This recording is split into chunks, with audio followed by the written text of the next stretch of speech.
बिहार में भू माफियाओं के खिलाफ चल रही है सरकारी अभियान अब देश के सबसे बड़े सियासी परिवार को घेरने की तैयारी है। क्या नीतीश कुमार की पार्टी जेडीयू ने लालू प्रसाद यादव के खिलाफ एक ऐसा ट्रैप बिछा दिया जिससे निकलना अब आरजेडी के लिए नामुमकिन होगा। एक तरफ विजय सिन्हा का विभाग जमीन दलालों पर हथौड़ा चला रहा है, तो दूसरी तरफ जेडीयू ने लालू परिवार की संपत्तियों की जांच की मांग करके बिहार की राजनीति में बारूद भर दिया है।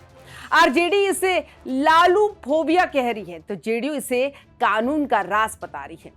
आज के इस विशेष विश्लेषण में हम उस पर्दे के पीछे की कहानी बताएंगे जहां जमीन की फाइलों में दबे कई राज अब बाहर आने वाले हैं। क्या वाकई लालू परिवार की संपत्तियों की जांच होगी या ये सब सिर्फ 2029 के चुनाव से पहले ध्यान भटकाने का एक बड़ा सियासी दांव है। वीडियो को अंत तक जरूर देखिएगा क्योंकि बिहार की सत्ता का सबसे बड़ा ड्रामा अब शुरू हो चुका है।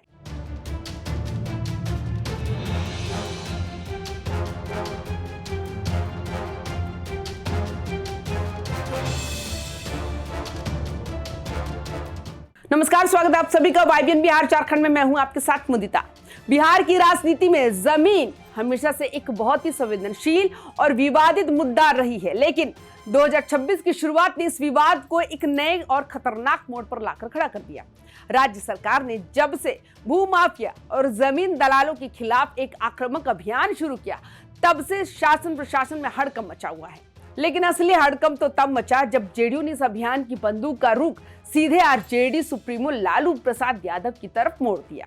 जेडीयू का कहना है कि अगर सरकार वाकई में सफाई अभियान चला रही है तो इसकी शुरुआत उन बड़े नामों से होनी चाहिए जिनके पास संपत्तियों का अंबार लगा है।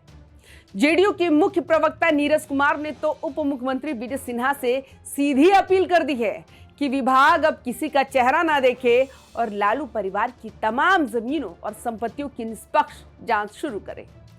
जेडीयू का तर्क साफ है, जब विभाग की कमान विजय सिन्हा जैसे सख्त नेता के हाथ में है तो भू माफियाओं के साथ साठगांठ रखने वाले किसी भी शख्स को बख्शा नहीं जाना चाहिए, चाहे वो कितना भी रसूखदार क्यों ना हो।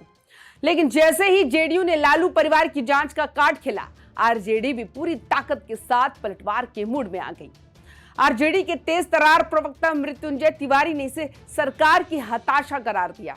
उन्होंने बहुत ही तीखे अंदाज में कहा कि जेडीयू और बीजेपी अब लालू फोबिया से ग्रस्त हो चुके हैं। आरजेडी का आरोप है कि सरकार ने चुनाव से पहले जनता से जो वादे किए थे, चाहे वो रोजगार हो, महंगाई कम करना हो या विकास की रफ्तार बढ़ाना हो, उन मोर्चों पर यह सरकार पूरी तरह फेल हो चुकी है। और अब इसी नाकामी को छिपाने के लिए लालू परिवार को निशाना बनाया जा रहा है ताकि जनता का ध्यान असली मुद्दों से भटकाया जा सके। मृत्युंजय तिवारी ने तंज कसते हुए यह भी कहा कि जब पटना से दिल्ली तक आपकी ही डबल इंजन की सरकार है तो आप जांच की मांग किससे कर रहे हैं? आप जांच करिए, कौन रोक रहा है? लेकिन बार बार एक ही परिवार को बदनाम करने की साजिश बिहार की जनता अब समझ चुकी है। सियासत की ये लड़ाई अब जमीन के कागजों से निकलकर सीधे जनता की अदालत में पहुंच गई है।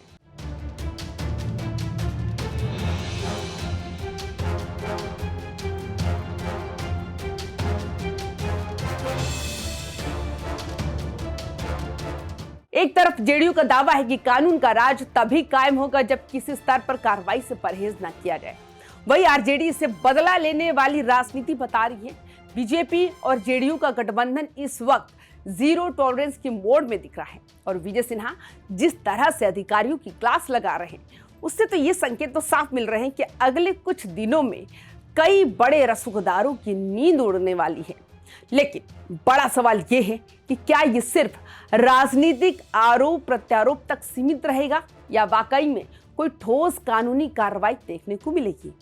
बिहार की गली कूचों में अब यही चर्चा है कि क्या वाकई जमीन की फाइलें अब लालू परिवार की मुश्किलें फिर से बढ़ाने वाली है। जैसे जैसे चुनावी माहौल गर्म होगा, ये आग और भड़केगी। आरोप प्रत्यारोप का ये दौर बता रहा है कि बिहार में अब असली मुकाबला विकास की सड़कों पर नहीं बल्कि जमीन के उन रिकॉर्ड्स और दस्तावेजों पर होगा जहां रसूख और भ्रष्टाचार की कहानियां दफन है। दोस्तों, आपको क्या लगता है, लालू परिवार की संपत्तियों की जांच की मांग जायज है या फिर यह आरजेडी के दावे के मुताबिक सिर्फ ध्यान भटकाने की एक चाल है? क्या विजय सिन्हा का ये अभियान वाकई बिहार को भू माफियाओं से मुक्त करा पाएगा? अपनी राय कमेंट बॉक्स में जरूर साझा करें। बिहार की राजनीति के इस सबसे बड़े दंगल की हर अपडेट के लिए हमारे चैनल YBN बिहार झारखंड को अभी सब्सक्राइब करें और इस वीडियो को शेयर करें ताकि ये बहस हर बिहारी तक पहुंचे। मिलते हैं अगले बड़े अपडेट के साथ, तब तक के लिए जय हिंद, जय बिहार।